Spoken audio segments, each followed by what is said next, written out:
Hello दोस्तों, कैसे हैं आप सभी लोग। तो सीडीपी की क्लास कंटिन्यू करते हुए और क्लासेस आपको कैसी लग रही हैं कमेंट सेक्शन में ज़रूर बताएं। बाकी जिन बच्चों ने अभी टेलीग्राम चैनल ज्वाइन नहीं किया है वो लोग ज्वाइन कर लीजिए। अब तक के जितने भी ऑफलाइन के पेपर हैं बेटा अपलोड कर दिए गए हैं, आप लोग वहाँ से जाकर डाउनलोड कर सकते हैं। और जो भी थ्योरी क्लासेस आपकी हुई थी उसकी प्लेलिस्ट बना दी गई थी, तो आप लोग वहाँ से जाकर थ्योरी देख लीजिए, जिससे कि आपके सीटेट का लगभग 80 से 90% कवरअप हो जाएगा। बाकी किसी भी क्वेरी के लिए कंप्लीट नोट्स के लिए आप लोग व्हाट्सएप कर सकते हैं। बाकी क्वेश्चन नंबर 9 की ओर बढ़ते हैं और कहता है कि बच्चों के संज्ञानात्मक विकास के संदर्भ में निम्नलिखित में से कौन सी प्याजे की संरचना है। तो प्याजे के जितने भी शब्द थे मैंने आपको सीरियल से अच्छे से थ्योरी क्लासेस में बताए थे। कहता है प्रबलन, देखो प्याजे का शब्द नहीं था, अवलोकन अधिगम पे नहीं था, अनुबंधन पे नहीं था, दो ही एक शब्द आपका पढ़ा होगा आप लोगों ने, स्कीमा। क्या होता है स्कीमा? स्कीमा होता है बच्चा कि बच्चे की सूचना का भंडार गृह। क्या होता है? बच्चे की सूचना का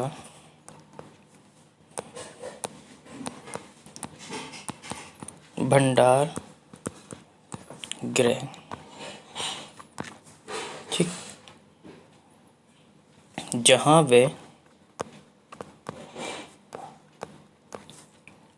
वे अपनी सूचनाएं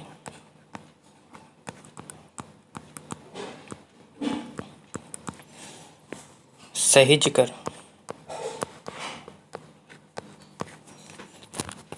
एक निश्चित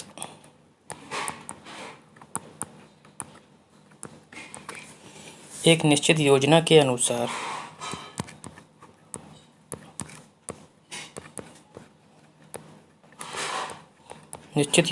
अनुसार रखता है। ठीक है, यानी कि कहना क्या चाहता है, ये डेफिनेशन एक बार प्याजे की समझ लेते हैं। अच्छे से मैंने आप लोगों को कराया था। बच्चे की सूचना का भंडार गृह होता है जहाँ वे अपनी सूचनाएं क्या होता है सहज कर और एक निश्चित स्थान पर रखता है, यानी कि वो अपनी स्कीमा में कुछ पार्ट्स बना देता है इस तरीके से। यहाँ पे वो क्या रखता है, पेड़ पौधों को रखता है, जो पेड़ पौधे होंगे वो यहाँ पे आ जाएंगे।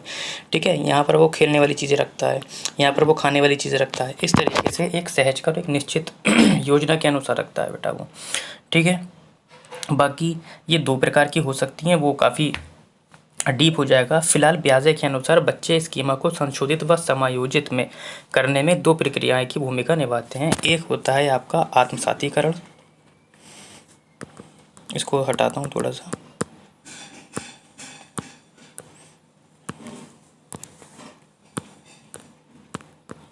एक होता है आत्मसातीकरण, या आप लोग इसे इंग्लिश में एक बार याद कर लेंगे, अगर इंग्लिश में आप याद करते हैं तो ज़्यादा फायदा है। एक होता है असिमिलेशन,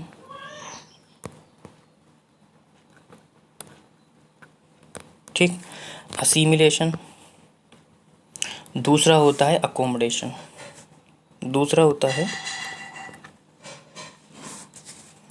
एकोमोडेशन। ठीक, ये दो शब्द होते हैं और इनके अनुसार क्या करता है वो संशोधित करता है। फिलहाल इसको मैं डीप पढ़ा चुका हूँ, तो आप लोग एक बार जाकर थ्योरी क्लासेस देख लेंगे। आकलन का प्राथमिक उद्देश्य क्या होना चाहिए, पहले मैं आपको बता दूं। आकलन का उद्देश्य बच्चे को फेल या पास करना कभी नहीं होता, आप लोग ये ध्यान रखेंगे। आकलन का उद्देश्य नंबर देना नहीं होता है, ग्रुप में बांटना नहीं होता है।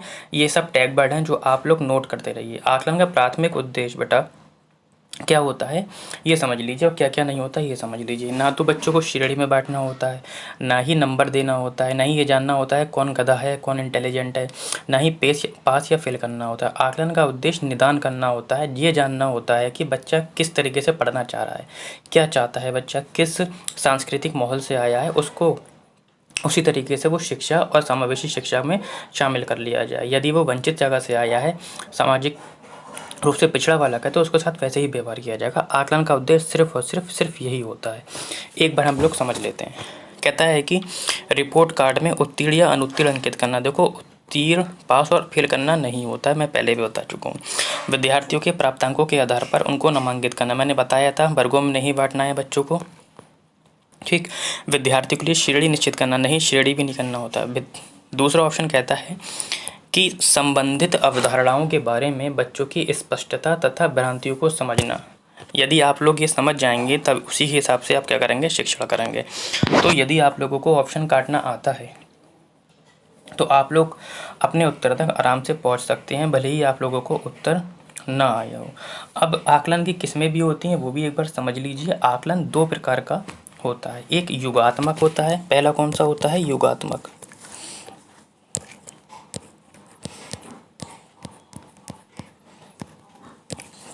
ठीक, एक होता है युगात्मक और एक होता है निर्माणात्मक।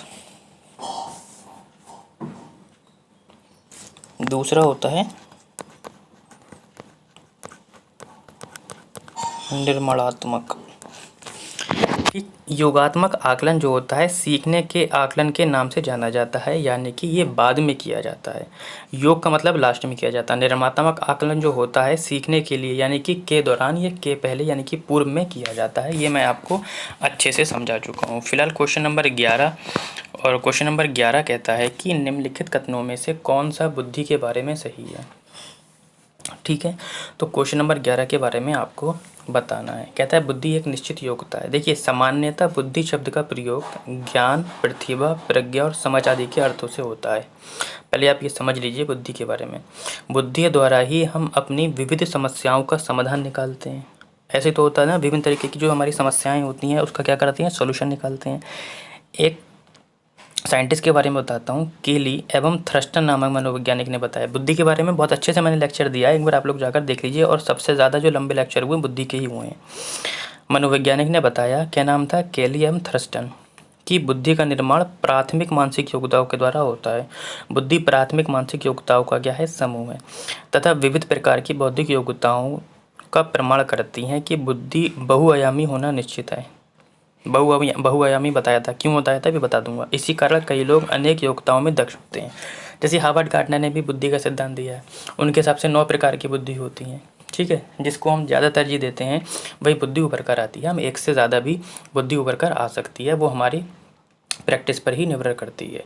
तो हमसे कहता है कि बुद्धि के बारे में क्या सही है। कहता है बुद्धि एक निश्चित योग्यता है जो जन्म के समय ही निर्धारित हो जाती है। देखो, बुद्धि जन्म के समय निर्धारित नहीं होती है। बुद्धि को ये सब किसके होता है, प्रयास द्वारा होता है। जो जितना प्रयास करता है, जैसे साइंटिस्ट होता है, जन्म से साइंटिस्ट थोड़े ना होता है। वो बहुत मेहनत करता है, बार बार परीक्षण करता है, सालों गुजर जाते हैं, है ना। उसी के बाद क्या होता है, ये सब हो पाता है। और मैंने कुछ निपात बताए थे जिसमें टैग वर्ड बताए थे कि शब्द ही आ जाए, केवल आ जाए। देखो, जोर दे के बात कर रहा है, जन्म से ही निर्धारित हो जाती है। तो ऐसा नहीं है कि जन्म से ही निर्धारित हो जाती है। कुछ बुद्धियाँ जन्म से ही निर्धारित होती हैं। जैसे कौटिल्य, आपने नाम सुना होगा, कौन बनेगा करोड़पति में भी गया था। वो कुछ रेयर केस में होता है, लेकिन बुद्धि जन्म से ही निर्धारित नहीं होती है। ठीक, फिर कहता है कि बुद्धि को मानकीकृत परीक्षणों के प्रयोग से सटीक रूप से मापा एवं निर्धारित किया जा सकता है। बिल्कुल गलत है। मानक मैंने बताया, कहीं पर भी आपको मानक मिल जाए वो आप लोग ऑप्शन काट दीजिए। बुद्धि एक आत्मक कारक होती है, नहीं, बुद्धि एकात्मक नहीं, बुद्धि का बहुआयामी तथा जटिल योग्यताओं का एक समूह होता है। ऑप्शन नंबर आपका 4 हो जाएगा। क्वेश्चन नंबर 12 कहता है कि रूही हमेशा समस्या का एक से अधिक समाधान के बारे में सोचती है। यानी कि रूही क्या करती है, ज्यों का त्यों नहीं करती है, वो एक से अधिक समाधान के बारे में सोचती है, करने की कोशिश करती है। कहता है इनमें से काफ़ी समाधान मौलिक भी होते हैं। मौलिक का मतलब होता है कुछ नया। समझ गए होंगे इतनी बात से, मौलिक का मतलब क्या होता है, नया। ठीक, रूही किन गुणों को प्रदर्शन कर रही है। ठीक, कहता है सृजनात्मक, अन्वय विचार, अभिसारिक विचार या आत्मकेंद्रित विचार। ठीक, देखिए, अभिसारी तो वैसे भी नहीं होगा। अभिसारी का मतलब होता है केवल एक ही तरीके से सोचना, केवल एक ही तरीके से सोचना। अन्वय विचार, अन्वय भी नहीं होगा। आत्म केंद्रित और सृजनात्मक में दिक्कत आ जाएगी। आत्म केंद्रित विचार तो हैं ही उसके, लेकिन आत्म केंद्रित में भी कैसे हैं, वो नए हैं। यानी कि सृजनात्मक इसके अंदर ऑटोमेटिकली आ जाएगा। यानी कि आप सृजनात्मक वाला ऑप्शन अगर चयन करते हैं तो आत्म केंद्रित विचारक डायरेक्टली आ जाएगा। तो अगर सृजनात्मकता की हम बात करते हैं तो सृजनात्मकता व्यक्ति की वह योग्यता है बेटा जिसके अंतर्गत किसी नई योग्यता या तथ्य का सृजन करता है और पूर्ण रूप से उसमें अपचरित होता है। इस प्रकार के कार्य करने वाले व्यक्ति को सृजनशील व्यक्ति कहा जाता है। ठीक, जो भी कुछ नया करता है नए तरीके से करता है। अच्छे तरीके से थ्योरी क्लासेस में मैं पढ़ा चुका हूँ।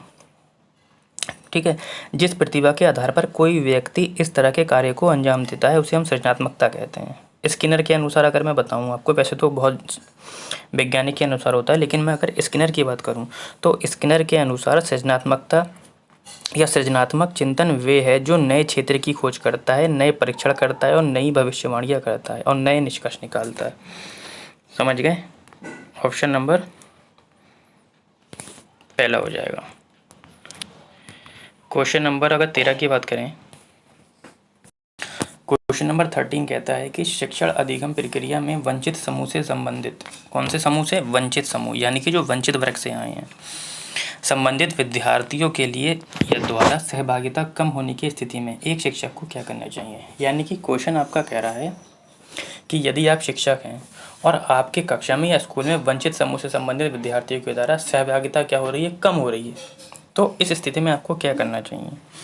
कहता है बच्चों को विद्यालय छोड़ने के लिए कहना चाहिए। नहीं, देखो किसी भी सिचुएशन में ना तो बच्चों को आपको मारना है, ना ही क्लास से बाहर निकालना है, ना ही उसे स्कूल छोड़ने के लिए कहना है। तो बच्चे के बारे में कभी भी गलत टिप्पणी आपको ऑप्शन में दिखे, आप लोग बेझिझक उस ऑप्शन को काट दीजिए। ये एक टैग वर्ड है, आप लोग ये टैग वर्ड ध्यान रखेंगे और नोट करते हुए चलेंगे। इस स्थिति को जैसी है स्वीकार कर लेना चाहिए। अगर आप स्वीकार कर लेंगे तो यहाँ पे समावेशी शिक्षा का हनन हो जाएगा, यानी कि आप समावेशी शिक्षा को फॉलो नहीं कर रहे हैं, बच्चे आते रहेंगे जाते रहेंगे, तो यहाँ पे बच्चों को मुख्य धारा से जोड़ोगे कैसे? तो ये तो गलत हो जाएगा। RTE 2009 के खिलाफ भी हो सकता है ये तो, है ना। इन विद्यार्थियों से अपनी अपेक्षाओं को कम करना चाहिए। भाई बच्चा अपनी अपेक्षाएं कम क्यों करेगा? आपको तो माहौल क्रिएट करना है ना। तो देखो तीनों ऑप्शन मैं काट चुका हूँ और मुझे आंसर नहीं पता था, फिर भी मैं अपने आंसर तक पहुँच गया। यही तरीका आपको भी बेटा अपनाना है। मैं बार बार यही कह रहा हूँ कि ऑप्शन को आप लोग काटना सीखिए, यानी कि अपनी शिक्षण पद्धति पर विचार करेंगे आप कि आप तो कुछ कमी नहीं कर रहे हैं तथा बच्चों की सहभागिता में सुधार करने के लिए नए तरीके ढूंढेंगे। यानी कि अगर मैं RTE 2009 की बात करूं तो RTE 2009 यानी कि शिक्षा का अधिकार अधिनियम 2009 के तहत या अंतर्गत शिक्षा एक मूल अधिकार है। क्या है? एक मूल अधिकार है जिससे किसी भी बच्चों को वंचित नहीं किया जा सकता, जैसे कि अभी मैंने आपको बताया था। अतः शिक्षण अधिगम प्रक्रिया में वंचित समूह से संबंधित विद्यार्थियों के द्वारा सहभागिता कम होने की स्थिति में एक शिक्षक को क्या चाहिए कि वो अपनी शिक्षक पद्धति बदले, अपने बोलने का तरीका बदले, वो व्यवहार कैसा रख रहा है बच्चों के साथ उस पर खुद पे भी ध्यान देना चाहिए कि वो कुछ ऐसा व्यवहार तो नहीं अपना रहा है कि बच्चा पीछे हो रहा है इसलिए। तो फिलहाल ऑप्शन नंबर आपका हो जाएगा 4। क्वेश्चन नंबर 14 कहता है कि एक समावेशी कक्षा में एक शिक्षक को विशिष्ट शैक्षिक योजनाओं को क्या करना चाहिए? तैयार नहीं करना चाहिए, कभी कभी तैयार करना चाहिए, सक्रिय रूप से तैयार करना चाहिए। चौथा ऑप्शन है तैयार करने के लिए हतोत्साहित होना चाहिए। देखो यदि आपको इसका ऑप्शन नहीं आता, फिर मैं वही बताता हूँ, आप लोग कम से कम ऑप्शन को काटना तो सीखिए। कह रहा है एक समावेशी कक्षा में, समावेशी कक्षा है तो एक शिक्षक को क्या करना चाहिए? कह रहा है तैयार नहीं करना चाहिए, जो यानी कि विशिष्ट शैक्षिक जो योजनाएं हैं समावेशी शिक्षा में वो क्या तैयार नहीं करना चाहिए। जिसमें अच्छा विशिष्ट शैक्षिक योजनाओं में क्या क्या आ जाता है मैं बता दूं। जैसे कि कोई बच्चा कम सुन पा रहा है उसके लिए कान में लगाने वाली मशीन का इंतज़ाम करना, कोई बच्चा कम देख पा रहा है उसके लिए चश्मे का इंतज़ाम करना, कोई बच्चा पैर से दिव्यांग है तो उसके लिए व्हीलचेयर का इस्तेमाल करना। तो क्या इनमें से क्या क्या करना चाहिए, क्या क्या नहीं करना चाहिए? कह रहा है कि विशिष्ट योजनाओं को तैयार नहीं करना चाहिए, ये तो गलत है, तैयार करना चाहिए हमें। ठीक, कभी कभी तैयार करना चाहिए, नहीं। तैयार करने के लिए हतोत्साहित लिखा हुआ है, प्रोत्साहित होता तो ऑप्शन ठीक होता। देखो आंसर नहीं पता था फिर भी आंसर तक मैं पहुंच गया, यानी कि सक्रिय रूप से बेटा तैयार करना चाहिए। ठीक, तो समावेशी शिक्षा एक इस प्रकार की शिक्षा प्रणाली है जो मैं पहले भी कई बार बता चुका हूँ, जिसके द्वारा सभी प्रकार के भेदभाव अंतर को समाप्त करते हुए समाज के प्रत्येक वर्ग को शिक्षा उपलब्ध कराई जाती है। यही तो होता है ना समावेशी शिक्षा, ताकि समाज में मौजूद प्रत्येक बच्चों को एक स्तर में लाया जा सके।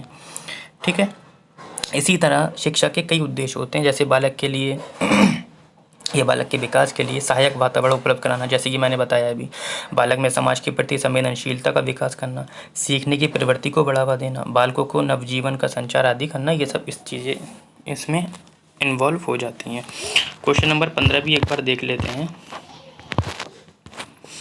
कहता है कि पठन वैफल्य, क्या बात है, पठन वैफल्य जिसे हम डिसलेक्सिया कहते हैं, बच्चों के प्राथमिक लक्षण का क्या है? न्यून अवधारण है, अपसारी चिंतन, पढ़ने में धारा प्रवाह है, धारा प्रवाह करने की अक्षमता है, एक ही गति विषय कार्य को बार बार दोहराना। 15 का आप लोगों को आंसर बताना है। देखो, पठन वैफल्य डिसलेक्सिया, डिसलेक्सिया जो है पढ़ने से अक्षमता होती है, यानी कि जिसमें पढ़ने से कठिनाई होती है बच्चों को, उसे हम डिसलेक्सिया या पठन वैफल्य बोलते हैं। तो कुछ बच्चों को पठन वैफल्य समझ नहीं आता होगा, मैं बताता हूँ, मैंने कई बार क्या सजेशन अब फिर से दे रहा हूँ आप लोगों को कि CTB का पेपर एक बार इंग्लिश में ज़रूर पढ़ेंगे यदि आपको हिंदी समझ नहीं आ रही है। पठन वैफल्य यानी कि डिसलेक्सिया की बात कर रहा है, और डिसलेक्सिया जो होता है पढ़ने से विकार उत्पन्न कर देता है। विकार जो होता है पढ़ने से संबंधित होता है, इसलिए धारा प्रवाह पढ़ने की क्षमता। ये क्वेश्चन प्रीवियस ईयर का है, जब आया था 2019 में। तो पठन वैफल्य आंसर तो बच्चों को आता है, लेकिन पठन वैफल्य पढ़ा ही नहीं कभी, तो इसलिए दिक्कत हो गई थी। फिलहाल आज के लिए इतना ही।